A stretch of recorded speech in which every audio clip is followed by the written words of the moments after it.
Salut! Alors dans cette deuxième vidéo, nous allons nous occuper de l'électronique de cet ampli.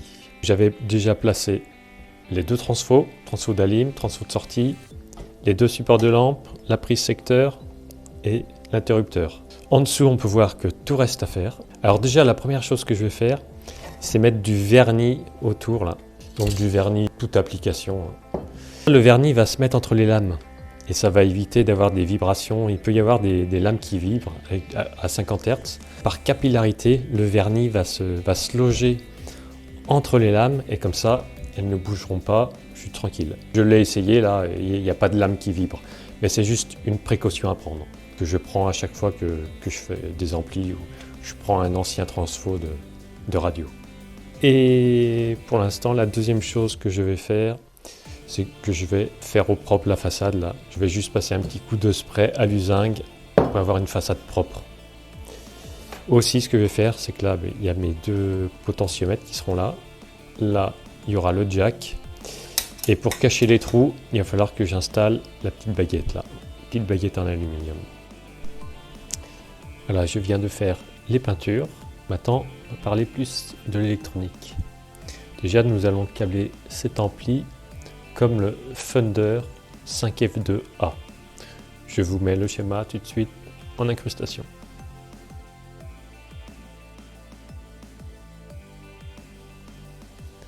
Donc pour réaliser ce clone, je vais utiliser la 6N2P EV. C'est un tube préampli. Celle-là est de 1980. Et pour l'ampli de puissance, je vais utiliser la 6P1P EV de 1986, décembre 86. Et pour le redressement, je vais utiliser deux diodes, des 1N4007. Ce sont des tubes militaires russes qui sont neufs, c'est-à-dire qu'ils n'ont jamais servi. On appelle ça des tubes NOS pour New Old Stock. Ces deux tubes militaires, c'est quand même fiable. Personnellement, j'ai jamais eu de problème avec ce genre de tube. Regardez les broches, quoi. Elles brillent encore. Ces tubes ont 40 ans. C'est du beau tube, je trouve. Pour câbler les résistances et les condensateurs, je vais m'aider d'une barrette à cosse, comme celle-ci. J'en ai trouvé une qui avait pile la bonne longueur, donc elle était déjà coupée. Ensuite, je laisse juste se scotcher et j'ai fait une photo du châssis.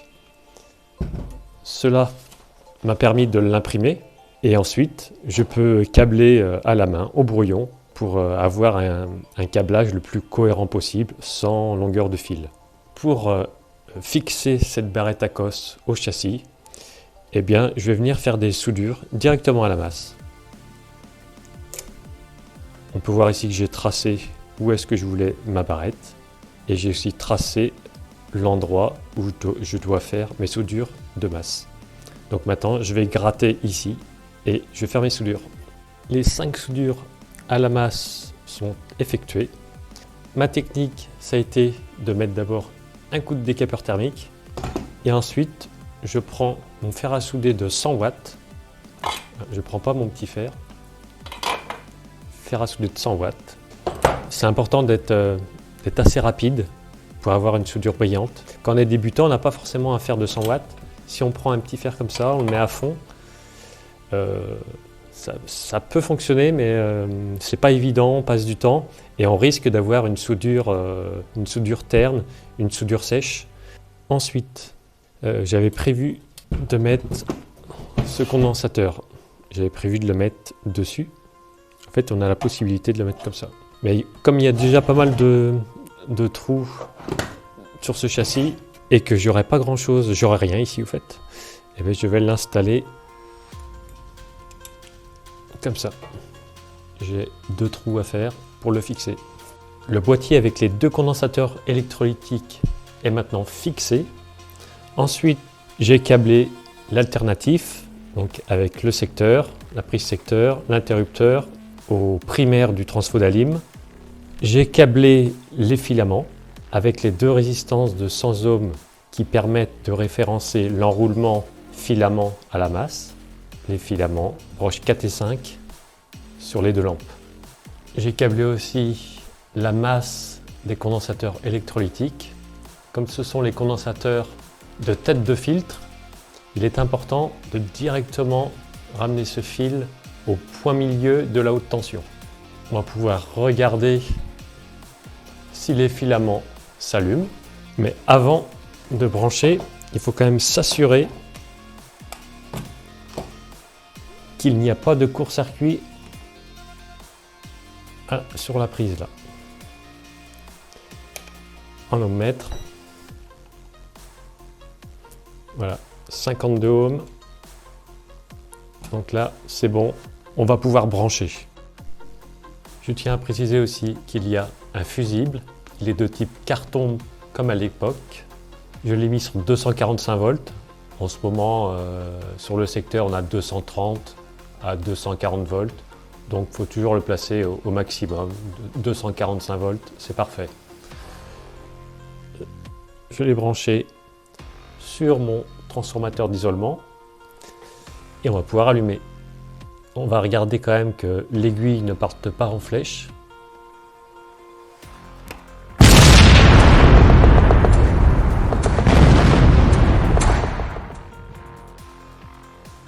Bon, il n'y a pas de court-circuit, donc ça c'est bon.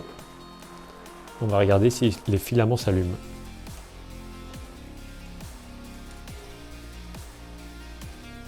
Donc sur la 6 N2P, on les voit bien. Sur la 6 P1P, hop, on les verra mieux. Par derrière.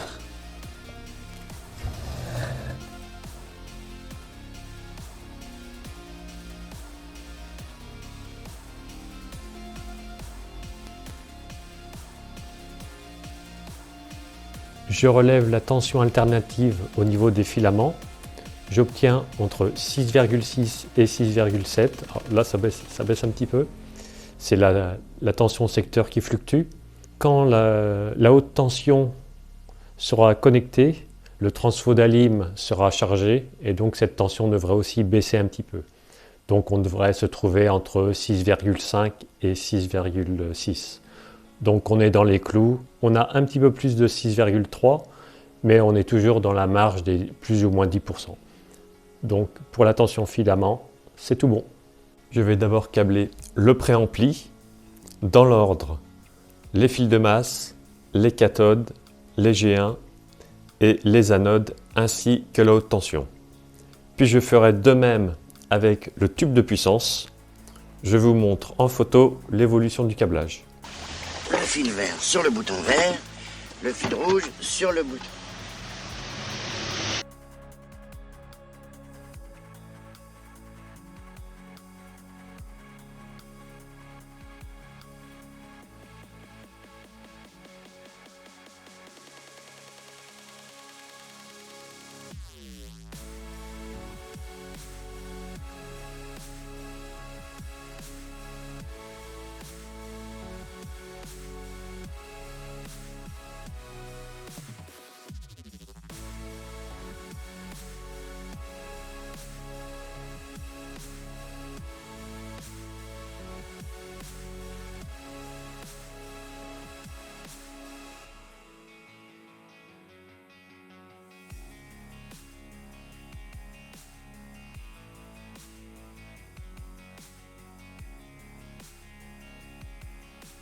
L'heure de brancher l'ampli approche. Il est branché sur le transfo d'isolement. On aura toujours un œil sur l'ampéromètre. Le volume et le tone sont au milieu. Le secondaire du transfo de sortie est connecté à mon baffle. Un premier multimètre est branché juste après les diodes, ce qui va me permettre d'avoir toujours un œil sur la haute tension. Un deuxième multimètre est branché sur la tension cathode de la lampe de puissance et ce même multimètre va me permettre de relever toutes les tensions. Pour relever les tensions, je me suis fait une feuille avec le schéma de la haute tension. On va pouvoir maintenant procéder à l'allumage. Accrochez-vous. Ne t'inquiète pas, ça va bien se passer. Bien se passer, ne t'inquiète pas. T'inquiète pas. Hein, ne t'inquiète pas. Avant de procéder au relevé des tensions, je voulais vous préciser par rapport au schéma du 5F2, j'ai juste rajouté une cellule de filtrage donc pour améliorer le filtrage et avoir un ampli plus silencieux. Allez, on démarre la bête. On va regarder la tension max ici, 397, ok, quasiment 400 volts. On regarde la tension cathode augmente.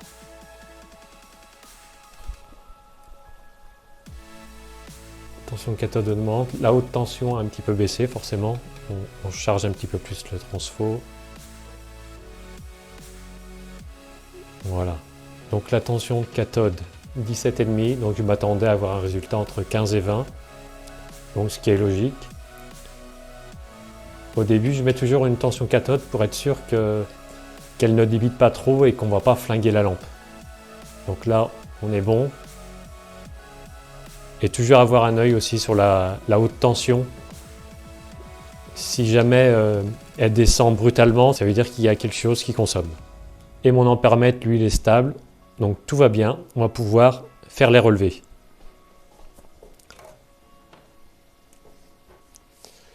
« 354.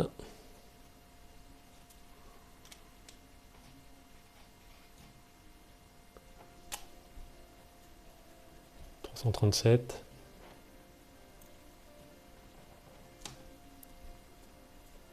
304.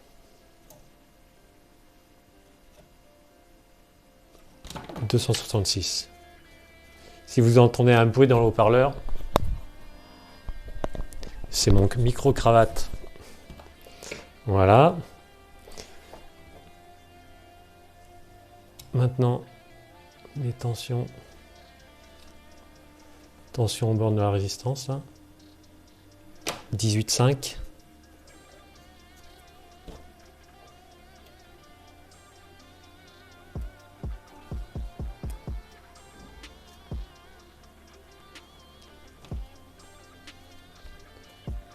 « 33,4. »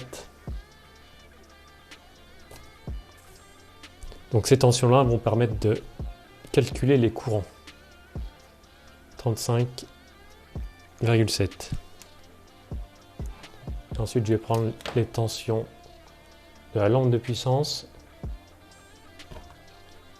Donc quand on prend des tensions dans une lampe, c'est toujours par rapport à la cathode. Donc d'abord, je vais prendre la tension cathode. 17,7. Ensuite, la tension anodique. 305 volts. Et la tension G2. 280 volts. Donc à partir de tout ça, on va pouvoir faire tous les calculs. Le but est de calculer les intensités traversant les lampes. Intensité anodique de la lampe de puissance, intensité G2 de la lampe de puissance et l'intensité des deux triodes. Ensuite, nous pourrons calculer les puissances et on pourra les comparer aux données constructeurs, aux données maximum. Alors ici, on a les diodes. D'abord, nous allons calculer l'intensité traversant la lampe de 470 ohms. 18,5. La tension divisée par la résistance. Divisé par 0,470. Alors bon. J'ai calculé avant, c'est 39. En fait, la calculatrice a un défaut. Voilà. 39,4. 39,4 milliampères. Ici, c'est 10 kg. Donc en fait, 33,4 divisé par 10. Ici, on a une intensité qui traverse la résistance de 10 kg qui est de 3,3 milliampères. Et là, on va faire pareil. 35,7 divisé par 22. On a 1,6 milliampères. Donc l'intensité qui va aux deux triodes est de 1,6 milliampères. L'intensité qui va à la G2, c'est 3,3 moins 1,6. Donc ça nous fait 1,7 mA. Et l'intensité qui va à l'anode est de 39,4 moins 3,3, ce qui fait 36,1 mA. Donc maintenant, on va calculer les puissances. La puissance anodique, c'est la puissance d'anode par rapport à la cathode, donc 305 volts, fois l'intensité anodique, 0,0361 ampères. Et ça, on va le faire. 305 fois 0,361. Là, il y a un problème. Les calculs sont pas bons, Kevin. C'est quand tu vas mettre des paillettes dans ma vie, Kevin. 305 fois 0,0361. Ça fait 11 watts. On fait pareil pour la G2. 280 volts fois 0,00. C'est 1,7. Donc, ça c'est en ampères. 280 fois 0,0017. 0,5 watts. Ah oui, on peut calculer aussi l'intensité dans la cathode. Donc là, UK 17,7 divisé par 0,470. Ça c'est des volts, ça c'est des ohms. 17,7 divisé par 470. Ah. Après calcul, nous avons 0,038.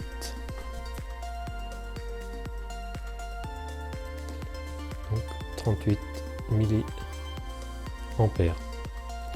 Et ça, cela va correspondre à ce qui débite dans la lampe de puissance à 36,1 plus 1,7. Ça fait 37,8. Donc à peu près 38. Donc c'est tout bon. Et maintenant on peut les comparer aux données constructeurs. Donc on a 11 watts. On est en dessous la puissance max qui est de 12 watts. Et pour la G2 c'est pareil. On a 0,5 watts. Et la puissance maximum c'est 1,3. Donc on est largement en dessous. On va vérifier rapidement le préampli.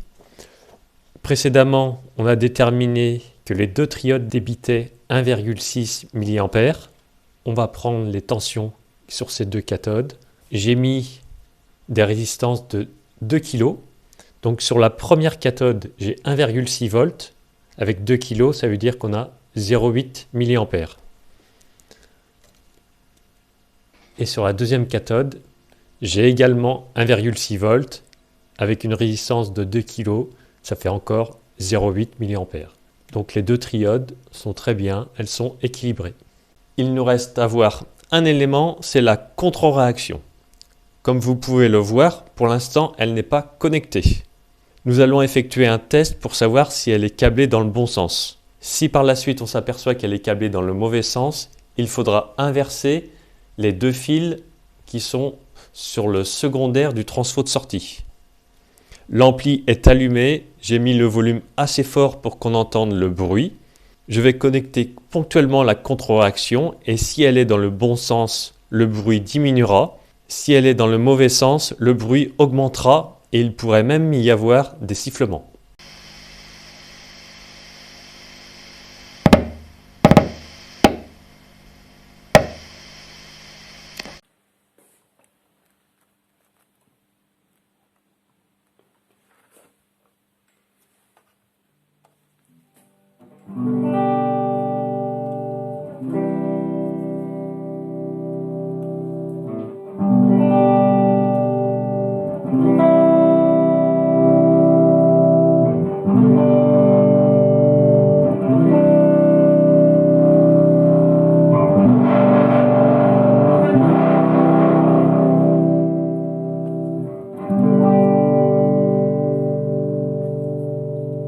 Vous